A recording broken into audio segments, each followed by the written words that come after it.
quarterback of that year when he was picked. I can't remember off the top of my I head. think Teddy Bridgewater was. Bridgewater was. Yeah, but Bridgewater went late first round to Minnesota, and that was the same year Derek Carr came out, too. Derek Carr got picked in the second round. Right.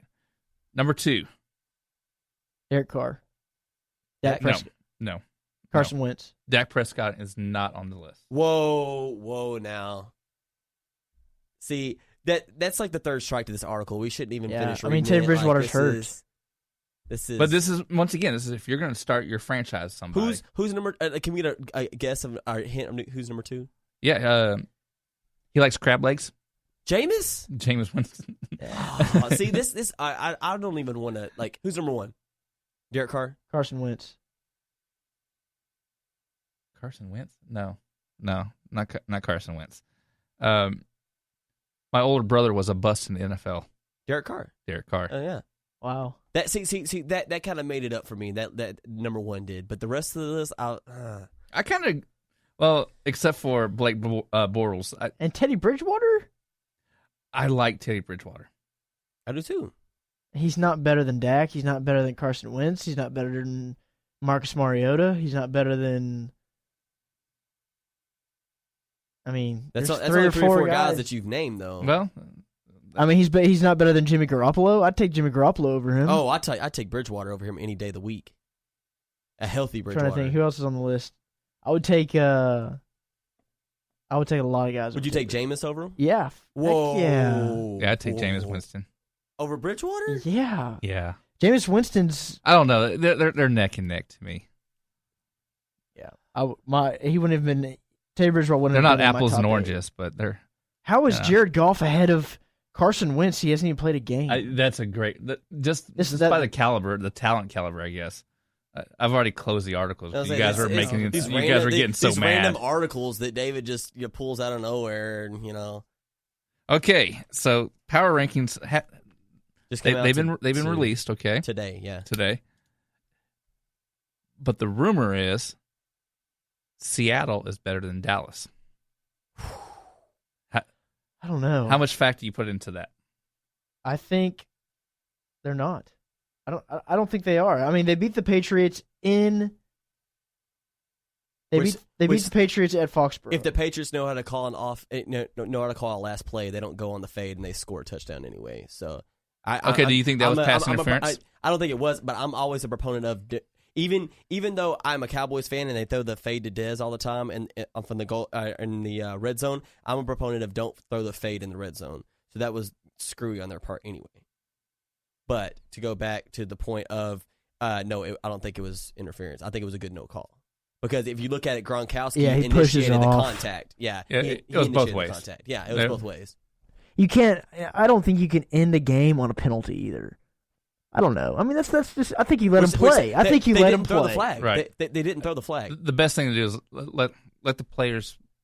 As a referee, we had Gavin Mitchell on this show, and he was a major league baseball umpire. But still, yeah. But he came in and said, you want the players to determine the outcome, and not that's what any referee you. In any sport. They were talking about that this morning. I was listening on the radio that the referees always say they do not want the game to come down to them. They want it to come down to the players. But the good news is Seattle is 6-2-1. So let's say the Cowboys lose one more game, which is possible. And I'll give me a second and I'll pull up their schedule. The Cowboys schedule? And Baltimore, it's coming up week. So you got Washington, Minnesota, Giants after that, Tampa Bay, Detroit, and then Philly. Yeah, that's right. I'm good, ain't I? Well, yeah, but do you know where they're at? What do you mean? I know they're playing the next 4. Okay, so home against Baltimore, and then home against Washington on Thanksgiving. Okay. At Minnesota, at the Giants, home against Tampa Bay, home against Detroit, and at Philadelphia. Boom. You nailed it, man. You nailed it. One thing I bleed blue and silver, son. Okay. Do you not realize this? He nailed that one. I have to shut up on that one. Okay. And wow. I can tell you they have 10 days in between the Minnesota game on December 1st and then the Giants game on December the 11th. So they have 10 days to prepare for the Giants. They have a whole week in between the Redskins and Vikings game. Do they have 2 Thursday games? Back-to-back Thursday games, yeah. They have Thanksgiving and then they have Thursday Night Football. Okay. I said you should know not to question me on anything Cowboys. I knew it was. I knew it, but I just had to see if I could Get him? Stump the Swami or something like that. Stump the Schwab. There you go. But I didn't do it. Okay. That was that old game show that came on ESPN Classic. I used to love watching that show, man. That was an awesome show. Stump the Schwab. And yeah. Anyway, that was awesome. That little like turd-looking dude with the glasses. we don't. Okay, hey, we can't say turd because me and my wife are trying to bring back the word dookie. So we're gonna say the dookie looking guy, the dookie looking guy with the gray goatee and the glasses. And hey, you better check yourself before you wreck yourself.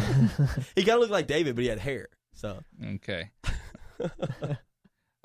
Going back to NFL football now that we've digressed. Okay, so we talked about the Vikings. Talked about Azteca Stadium. We talked about is Seattle better than Dallas? Well, okay, so we didn't finish that one right there because we diverted. So the good thing is Seattle has a tie. So even if you do drop a game, matter of fact, you can drop 2 games and still be ahead of them. The way the because percentage, of yeah.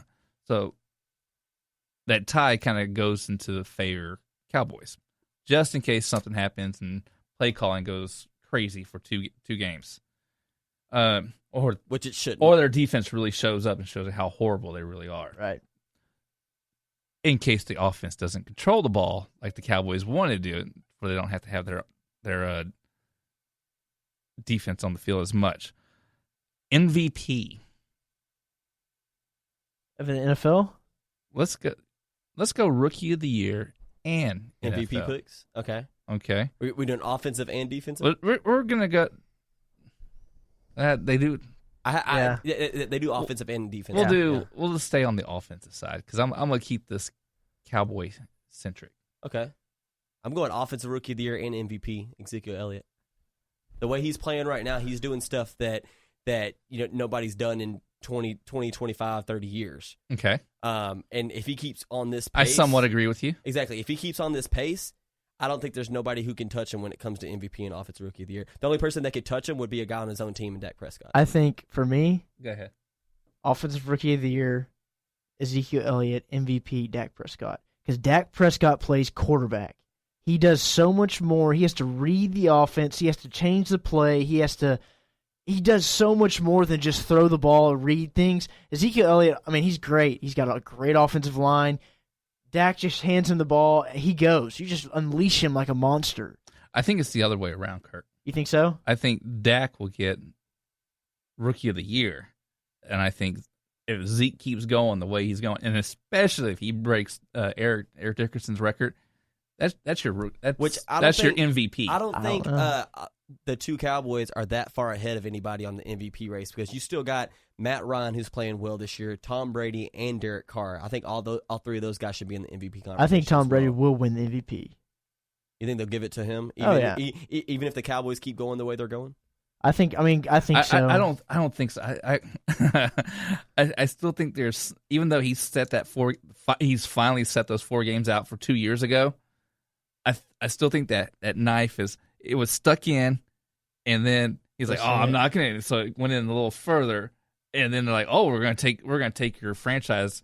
Let's go ahead and give the NFL the biggest black eye. We're gonna take our best player in the league, take him to federal court about deflating balls. I know. So that knife got there a little bit deeper. Then he finally got to his 4 games, and the knife slowly started coming out the hole. That knife's still there. I mean, there's a still puncture wound. I know you guys can't see this, but David is doing an actual demonstration with his fist and a pen right now. Right. It's kind of dirty, honestly. I know. I know we try to keep it a family show around here, but David's getting... But that pen, that knife is still somewhat in there. The tip of the pen is somewhat still in the fist. Just the tip. It's still just in there. Just for a second. And we haven't sutured that hole up yet. Sutured? Turn off Jenna, dude. Ooh, David's breaking out the big vocab there. Yeah. Look at the big brain on Dave. All right. So that's what I believe. Now, I'm here today because I'm addicted to marijuana. You went here for some marijuana? Yes, we went there. Number 94 is in here for some marijuana. Okay. Now, I was told, because I pulled this from Yahoo Sports, that I have to read it a certain way that I was doing off air jokingly. Randy Gregory has tested positive once again. For what substance was that? Anybody remember what kind of substance that he likes? I'm here today because I'm addicted to marijuana. Yes, I am. You in here for some marijuana? So today, 9 hours ago, I actually... Down with dope. Yep, there you go. Charles Haley came on 105.3 The Fan, which is the other sports station here. The CBS Dallas local station. That's yes. right.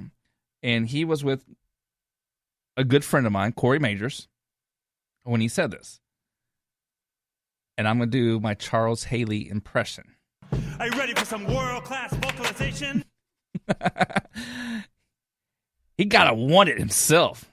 Jerry and them baby him and putting somebody in the house with them. They never made him responsible for himself. Maybe the best thing to do is to be free. I'm a guy who I've been through and what it's been through. I have tried to tell the kid, okay, you don't have to do this alone. Call me. You can come live with me. But you know what? You're going to do A, B, C, but you don't want to do that. So F it. He's got to take responsibility for himself,